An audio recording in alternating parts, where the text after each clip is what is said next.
January 10th, just desserts. Belle walked to the village, thinking about the wonderful book she'd just finished reading.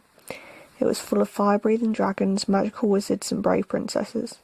She sighed happily and turned her attention to more practical matters, whether she should get treacle or apple tart to enjoy with her father that night after dinner. All of a sudden, Belle's thoughts were interrupted by a great crashing noise.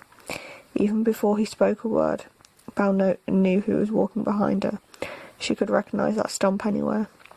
Gaston, Belle muttered. Belle, is it true? Gaston said. Have you come out from behind a book? Bonjour, Gaston, Belle said. She was tempted to open her book again on the spot. Off to market, eh? I shall accompany you, Gaston announced. Keeping up a steady stream of chatter about himself and his exploits, Gaston followed Belle into shop after shop.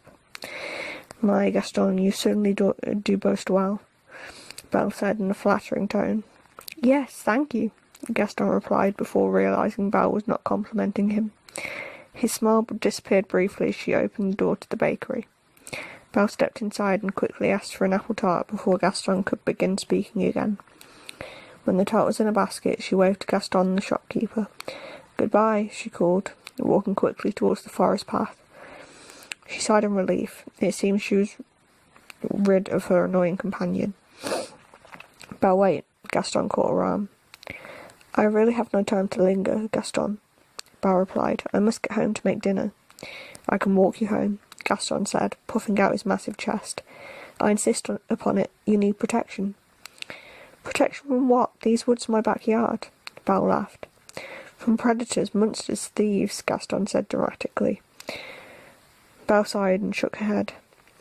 Then suddenly, Belle and Gaston did hear something on the path ahead, something large.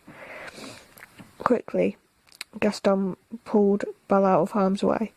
Belle tumbled to the ground, her basket went flying. Look out, Belle yelled, but it was too late. The predator emerged. It was her father's horse, Philippe. For the first time that she could remember, Belle smiled at the sight of Gaston. The apple tart had landed right on the top of his head.